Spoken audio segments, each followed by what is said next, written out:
Seu pássaro parece um anjinho, mas vira um monstro se você chega perto do controle remoto? Não é loucura. É que você acabou de pisar na zona de guerra dele. Parece exagero um bicho desse tamanho enfrentar um gigante por causa de um plástico? O motivo não é a raiva, é um mapa. Um mapa invisível que ele desenhou na sua sala e você nunca foi convidado a ver. Onde você vê mobília, seu pássaro vê fronteiras de vida ou morte. Para o seu parceiro de penas, sua sala é uma selva vertical.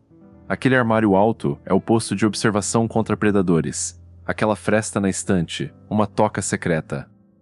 Ele mapeia cada centímetro por altura. Quem está no topo manda no mundo. Se ele voa para cima da porta, não está só descansando, está avisando que o ecossistema agora tem um novo rei. Na cabeça dele, você é só um hóspede no reino dele. Esse mapa também cobre você. Já reparou que ele ataca quem chega perto do seu ombro? Para ele, você é a árvore mais valiosa da floresta. Você é comida, calor e proteção. Se alguém se aproxima, ele entra em modo de defesa. Não é ciúme, é proteção ao recurso de sobrevivência mais importante que ele tem, você. O seu ombro é o único porto seguro em um mundo perigoso. O bizarro acontece nos reflexos. Quando ele briga com o espelho ou com a cafeteira, ele está em um estado de vigília exaustivo. Na cabeça dele, há um invasor fantasma que nunca recua. É uma tortura mental. Ele gasta toda a energia tentando expulsar um estranho que não vai embora. Uma guerra psíquica debaixo do seu nariz. O brilho que você acha bonito é, para ele, um inimigo que nunca dorme. As fronteiras descem até onde você pisa. Viu ele ficar bravo perto de um tapete ou rodapé. Ali pode ser uma zona de ninho imaginária. Para ele, você não está andando, está invadindo o berçário dele. Um passo em falso e o modo ataque liga sozinho por puro instinto de preservação. O chão da sua sala está cheio de minas terrestres emocionais. O seu parceiro pode adotar objetos. Um controle remoto ou uma pelúcia passam a ser cuidados como membros do bando. Se você tenta pegá-los, vira o agressor tentando sequestrar o amigo dele.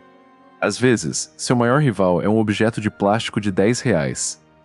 Aquele grito alto em certos horários é a cerca elétrica dele. Ele está avisando as paredes. Este raio de 3 metros é meu. É um aviso sonoro para manter a paz através da força. Mas o grito muda de tom quando o motivo é outro. O barulho que te irrita mantém o mundo dele em ordem. O lugar que ele defende com mais fúria geralmente é onde ele se sente mais vulnerável. Se ele ataca em um canto escuro, não é por dominância, é pavor. Ele criou uma fronteira ali porque acha que ninguém pode pegá-lo por trás. A agressividade é, na verdade, um grito de socorro. Por trás de toda bicada, existe um passarinho escondendo o próprio medo. Quando você entende esse mapa, tudo muda. A mágica acontece quando ele abaixa as asas e deixa você entrar no território sagrado dele. Ele redesenhou o mundo para incluir você. Deixou de ser um guardião solitário para confiar que você é o único ser no mundo onde ele pode baixar a guarda. Já sentiu seu pássaro protegendo um tesouro invisível? Conta aqui nos comentários. Vamos mapear esses santuários juntos. Ganhar a confiança de um instinto selvagem é a maior prova de amor que você vai receber. A agressividade do seu pássaro pode ser, na verdade, um pedido de segurança. Se você quer aprender a ler o mapa invisível da sua casa e transformar medo em confiança, já se inscreve aqui no Arquivos do Instinto.